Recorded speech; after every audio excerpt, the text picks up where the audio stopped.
Good morning guys, welcome to my YouTube channel mom's village recipes. So ಇವತ್ತು ನಾನು ಇನ್ನೊಂದು ಬ್ಲಾಗ್ನ ಜೊತೆ ನಿಮ್ಮ ಮುಂದೆ ಬಂದಿದ್ದೇನೆ. ಇವತ್ತು ನೋಡ್ಬೋದು ನೀವು, ಮಳೆ ಇಲ್ಲ, ಬಿಸಿಲು ಬಂದಿದೆ. ಬೆಳಗ್ಗೆ ಸ್ವಲ್ಪ ಮಳೆ ಇತ್ತು, ಬಿಸಿಲು ಬಂದಿದ್ದರಿಂದ ನೋಡಿ ಅಲ್ಲಿ ನವಿಲುಗಳೆಲ್ಲ ಬಂದಿದೆ ಬಿಸಿ ಕಾಯಿಸ್ಕೊಳ್ಳಿಕ್ಕೆ, ಆಹಾರ ಹುಡುಕ್ಲಿಕ್ಕೆಲ್ಲ. ನೋಡಿ ಸ್ವಲ್ಪ ಬಿಸಿಲು ಆಗ್ಬೋದು ಅಂತ ಅನಿಸುತ್ತೆ ಇವತ್ತು, ಅಷ್ಟು ಮಳೆ ಇಲ್ಲ ಮೊನ್ನೆ ಕಂಪೇರ್ ಮಾಡಿದರೆ. ನಾನು ವಿಡಿಯೋ ಇಟ್ಟಿರ್ತೇನೆ, ನೀವು ಗಮನಿಸಿ. ಅದೊಂದು ಮಳೆ ಬಂದು ಹೋಗಿ ಆದಮೇಲೆ ಒಂದು ಚಿಟ್ಟೆಗಳು ಹೇಳುತ್ತೆ ಆಯಿತಾ. ಎಷ್ಟು ಚಿಟ್ಟೆಗಳಂದರೆ ತುಂಬ ಚಿಟ್ಟೆಗಳು, ಅಂದರೆ ಒಂಥರ ಹೆಲಿಕಾಪ್ಟರ್ ಥರ ಸಣ್ಣ ಸಣ್ಣ ಚಿಟ್ಟೆಗಳು ಹೇಳುತ್ತೆ ನೋಡಿ. ಅವುಗಳು ಆಡ್ತಾ ಇದೆ, ಅದನ್ನು ತೋರಿಸ್ಲಿಕ್ಕಂತ ನಾನು ನಿಮಗೆ ವಿಡಿಯೋ ಮಾಡಿ ಇಟ್ಟಿದ್ದೆ. ಇವತ್ತು ಬೆಳಗಿನ ತಿಂಡಿಗೆ ನಾನು ತಜಂಗ್ ಸೊಪ್ಪಿನ ಬಜ್ಜಿ ಮತ್ತು ಚಹಾ ಕೊಡಿದೆ. ಸೊ ಇದರ ಡೀಟೇಲ್ಡ್ ವಿಡಿಯೋ ಬರ್ತದೆ ಇನ್ನೊಂದು ವಿಡಿಯೋದಲ್ಲಿ. ನಾನು ಇದರ ವಿಡಿಯೋನ ಇದರಲ್ಲೇ ಹಾಕ್ತಾ ಇದ್ದೆ, ಬಟ್ ಅದು ಒಂದು ವಿಶೇಷವಾದಂತಹ ಡಿಶ್ ಆಗಿರೋದ್ರಿಂದ ನಿಮಗೆ ಸಪ್ರೇಟ್ ಆದ ವಿಡಿಯೋ ಮೂಲಕನೇ ತೋರಿಸೋಣ ಅಂತ ಹೇಳಿ ಅದನ್ನು ಸಪ್ರೇಟಾಗಿ ಇನ್ನೊಂದು ವಿಡಿಯೋ ಹಾಕ್ತೇನೆ, ಬರುತ್ತೆ ಇದೇ ಚಾನಲಲ್ಲಿ. ಸೊ ನೋಡಿ ಇಲ್ಲಿ ರೋಡ್ ಸೈಡ್ ಏನಿದೆ ಅಂತ ಹೇಳಿ, ಇದು ಎಕ್ಕದ ಹೂ ಇದೆಯಲ್ಲ ಅದರದ್ದು ಗಿಡ, ಎಷ್ಟು ಉದ್ದ ಹೋಗಿದೆ ನೋಡಿ. ಸೊ ಇವತ್ತು ಮಧ್ಯಾಹ್ನದ ಊಟಕ್ಕೆ ತೊಂಡೆಕಾಯಿ ಸಾಂಬಾರಿತ್ತು. ನಾನು ಅದರ ರೆಸಿಪಿ ಏನು ನಿಮಗೆ ಶೇರ್ ಮಾಡಲಿಕ್ಕೆ ಹೋಗಲಿಲ್ಲ. ಆ್ಯಸ್ ಯೂಶ್ವಲ್ ಎಲ್ಲರೂ ಹೇಗೆ ಮಾಡ್ತಾರೋ ಅದೇ ರೀತಿ ಮಾಡ್ಕೊಂಡಿದ್ದು, ಅದರಲ್ಲಿ ಸ್ಪೆಷಲ್ ಏನೂ ಇಲ್ಲ. ಸಂಜೆಗೆ ಏನೋ ಅಮ್ಮ ಮಾಡ್ತಾರಂತೆ, ನೋಡೋಣ. ಅದಕ್ಕೆ ಕರಿಬೇವಿನ ಸೊಪ್ಪು ತಗೊಂಡು ಬಾ ಅಂತ ಹೇಳಿದರು, ಅದಕ್ಕೆ ನಾನು ವಿಡಿಯೋ ಮಾಡ್ತಾ ಹೋಗ್ತಾ ಇದ್ದೆ. ನಮ್ಮದು ತೋಟಕ್ಕೆ ಹೋಗ್ತಾ ಇದ್ದೇನೆ. ಏನು ಮಾಡ್ತಾರೆ ಏನು ಕತೆ ಅಂತ ಗೊತ್ತಿಲ್ಲ, ನೋಡೋಣ. ಸ್ಪೆಷಲ್ ಏನಾದರೂ ಮಾಡಿದರೆ ಅದನ್ನು ನಿಮ್ಮ ಜೊತೆ ಶೇರ್ ಮಾಡ್ಕೊಳ್ತೇನೆ ವಿಡಿಯೋ, ಇಲ್ಲ ಅಂದರೆ ಇಲ್ಲ. ನೋಡ್ಬೋದು ನೀವು, ತುಂಬ ಬಿಸಿಲು. ಇದು ಇವಾಗ 5 ಗಂಟೆ ಆಯಿತು, ಇವಾಗ ತುಂಬ ಬಿಸಿಲು ಬಿದ್ದಿದೆ. ಈಗ ಮಳೆ ಏನಿಲ್ಲ ನೋಡಿ, ಬೆಳಕು ಹೇಗೆ ಬೀಳ್ತಾ ಇದೆ ಅಂತ ಹೇಳಿ. ನೋಡಿ ಇಲ್ಲಿದೆ ನಮ್ಮದು ಕರಿಬೇವು ಸೊಪ್ಪಿಂದು ಗಿಡ. ನಾವು ಸ್ವಲ್ಪ ದೂರ ಆಯ್ತಾಯ್ತಾ ನೆಟ್ಟಿದ್ದು, ಮನೆ ಬದಿ ಹತ್ರ ನೆಡಬೇಕಿತ್ತು. ಇವಾಗ ಬೇಕಂದರೆ ಹೇಳಿದರೆ ಇಲ್ಲಿಗೆ ಬರಬೇಕು, ಸ್ವಲ್ಪ ದೂರ ಇದೆ ಅದು. ಬಟ್ ತಗೊಂಡು ಹೋಗೋಗ್ಲೇ ಒಂದು 3-4 ದಿನಕ್ಕೆ ಆಗುವಷ್ಟು ತಗೊಂಡು ಹೋಗಿ ಇಟ್ಟಿರ್ತೇವೆ. ಹಾಗಾಗಿ ನಾನು ಒಂದೊಂದು ಉದುಕೊಯ್ಯಲ್ಲ ಆಯಿತಾ, ಒಂದು ಈ ಥರ ಮುರಿದೇ ಬಿಡ್ತೇನೆ. ಯಾಕಂತ ಹೇಳಿದ್ರೆ ಅದರಲ್ಲಿ ಹೊಸ ಚಿಗುರು ಬರುತ್ತೆ, ಇಲ್ಲಾಂದರೆ ಹಾಳಾಗಿಬಿಡುತ್ತೆ. ಹಾಗಾಗಿ ಒಳ್ಳೆ ಗಾಳಿ ಕೂಡ ಬರ್ತಾ ಇದೆ ನೋಡಿ. ನಮ್ಮ ಸ್ಪೆಷಲ್ ಅವಲಕ್ಕಿ ರೆಡಿ ಆಯಿತು. ಇದನ್ನು ಒಗ್ಗರಣೆ ಅವಲಕ್ಕಿ ಅಂತ ಹೇಳ್ತೇವೆ. ಇದು 2 ಅಥವಾ 3 ದಿನ ಇಟ್ಟು ತಿನ್ಬೋದು, ಏನಾಗಲ್ಲ. ಪ್ಲಾಸ್ಟಿಕ್ ಕವರಲ್ಲಿ ಕಟ್ಟಿಟ್ಟರೆ ಜಾಸ್ತಿ ಸಹ ಇಡಬಹುದು. ಸೊ ಈ ಅವಲಕ್ಕಿ ಮಾಡಲಿಕ್ಕೆ ಮೊದಲು ತೆಂಗಿನಕಾಯಿಯನ್ನು ತುರಿಬೇಕು. ನೋಡಿ ಇಲ್ಲಿ 1 ಗಡಿಯಷ್ಟು ತೆಂಗಿನಕಾಯನ್ನು ಅಮ್ಮ ತುರಿತಾ ಇದ್ದಾರೆ. ಜಾಸ್ತಿ ಮಾಡಿಟ್ರೆ ಒಂದು 2-3 ದಿನಕ್ಕಾಗುತ್ತೆ. ಈಗ ಬಾಣಲೆಯಲ್ಲಿ ಎಣ್ಣೆ ಸ್ವಲ್ಪ ಹಾಕಿ ಅದಕ್ಕೆ ಸಾಸಿವೆ ಹಾಕ್ತಾ ಇದ್ದಾರೆ.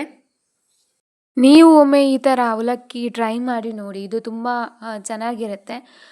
ಅವಲಕ್ಕಿ ಇಷ್ಟಪಡದೇ ಇರೋರು ಕೂಡ ಇಷ್ಟಪಡ್ತಾರೆ.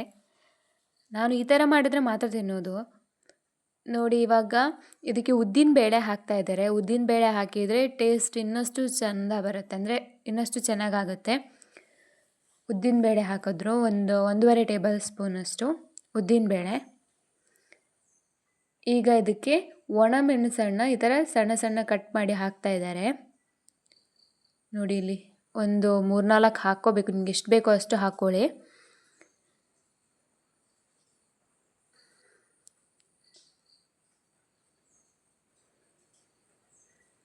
ಈಗ ಬೆಳ್ಳುಳ್ಳಿ ಹಾಕ್ತಾ ಇದ್ದಾರೆ. ಬೆಳ್ಳುಳ್ಳಿನ ಜಜ್ಜಿಟ್ಕೊಂಡು ಅದನ್ನು ಹಾಕ್ತಿದ್ದಾರೆ, ಬೆಳ್ಳುಳ್ಳಿ.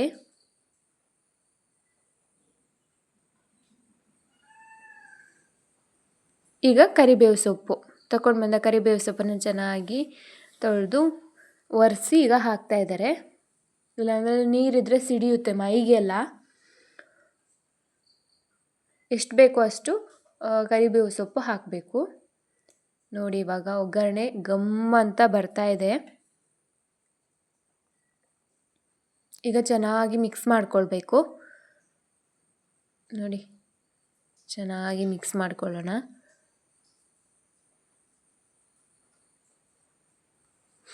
ಈಗ ಇದಕ್ಕೆ 1 ಹಿಡಿಯಷ್ಟು ಕೊತ್ತಂಬರಿಯನ್ನು ಹಾಕ್ತಾ ಇದ್ದಾರೆ ಅಮ್ಮ.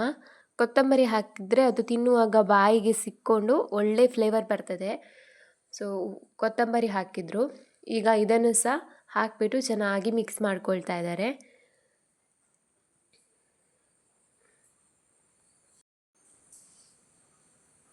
ಈಗ ತುರಿದಿಟ್ಟಂತಹ ತೆಂಗಿನಕಾಯಿಯನ್ನು ಸೇರಿಸುವಂಥ ಸಮಯ. ಇದನ್ನು ಸಹ ಇದಕ್ಕೆ ಹಾಕಿಬಿಡುವ. ಇದು ಎಣ್ಣೆಯಲ್ಲಿ ಚೆನ್ನಾಗಿ ಹುರಿಬೇಕಿದನ್ನು.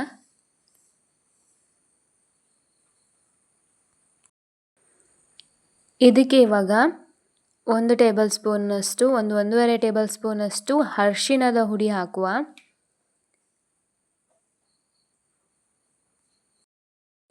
ನೆಕ್ಸ್ಟ್ ಅದಕ್ಕೆ ಖಾರದ ಪುಡಿ ಹಾಕ್ತಾ ಇದ್ದಾರೆ. ಎಷ್ಟು ಬೇಕು ಅಷ್ಟು ನೋಡಿಕೊಂಡು ಖಾರದ ಪುಡಿ ಹಾಕ್ಕೊಳ್ಬೇಕು. ಈಗ ಇದನ್ನು ಚೆನ್ನಾಗಿ ಮಿಕ್ಸ್ ಮಾಡುವ. ಅರಿಶಿನ ಹುಡಿ ಮತ್ತು ಖಾರದ ಪುಡಿ ಹಾಕಿದಂತಹ ಮಸಾಲೆಯನ್ನು ಅಂದರೆ ಒಗ್ಗರಣೆನ ಚೆನ್ನಾಗಿ ಮಿಕ್ಸ್ ಮಾಡಿಕೊಳ್ಬೇಕು. ನೋಡಿ ಈಗ ಇದು ಚೆನ್ನಾಗಿ ಮಿಕ್ಸ್ ಆಗಿದೆ. ಇದನ್ನು ಗ್ಯಾಸ್ ಆಫ್ ಮಾಡಿ ಈಗ ಹೊರಗೆ ತೆಗೆದಿಟ್ಟುಕೊಳ್ಳೋಣ. ಇದಕ್ಕೆ ಉಪ್ಪು ಹಾಕ್ತಾ ಇದ್ದೇನೆ ಈಗ. ಇದು ಈಗ ತಣ್ಣಗಾಗಬೇಕು ಆಯಿತಾ. ಈಗಲೇ ಇದಕ್ಕೆ ಏನನ್ನು ಸೇರಿಸಲಿಕ್ಕಿಲ್ಲ. ನೆಕ್ಸ್ಟ್ ಈಗ ಸಕ್ಕರೆ ಹಾಕಲಿಕ್ಕಿದೆ. ಸೊ ಸಕ್ಕರೆ ಹಾಕುವಾಗ ಇದು ಬಿಸಿ ಬಿಸಿ ಇದ್ದರೆ ಗಟ್ಟಿ ಆಗುತ್ತೆ ನಮ್ಮದು ಒಗ್ಗರಣೆ. ಸೊ ಹಾಗಾಗಿ ಇದು ಫುಲ್ ತಣ್ಣಗಾಗಬೇಕು, ಅಲ್ಲಿವರೆಗೂ ಇಡಬೇಕು. ನೋಡಿ ಈಗ ತಣ್ಣಗಾಗಿದೆ. ಒಂದು ಅರ್ಧ ಗಂಟೆ ಇಟ್ಟಿದ್ವಿ. ಈಗ ಸಕ್ಕರೆ ಹಾಕ್ಕೊಳ್ತಾ ಇದ್ದೇವೆ. ಎಷ್ಟು ಬೇಕೋ ಅಷ್ಟು ನೋಡಿಕೊಂಡು ಸಕ್ಕರೆ ಹಾಕಬೇಕು. ನಿಮಗೆ ಎಷ್ಟು ಸಿಹಿ ಬೇಕೋ ಅಷ್ಟು ನೋಡಿ. ಈಗ ಸಕ್ಕರೆ ಹಾಕ್ಕೊಂಡಾಯಿತು. ನೆಕ್ಸ್ಟ್ ಈಗ ಇದಕ್ಕೆ ಅವಲಕ್ಕಿ ಸೇರಿಸ್ತಾ ಇದ್ದಾರೆ. ಎಷ್ಟು ಬೇಕೋ ಅಷ್ಟು ನೋಡಿಕೊಂಡು ಅವಲಕ್ಕಿ ಸೇರಿಸ್ಕೊಂಡು ಹೀಗೆ ಕೈಯಲ್ಲಿ ಸರಿಯಾಗಿ ಕಲಿಸ್ಕೋಬೇಕು.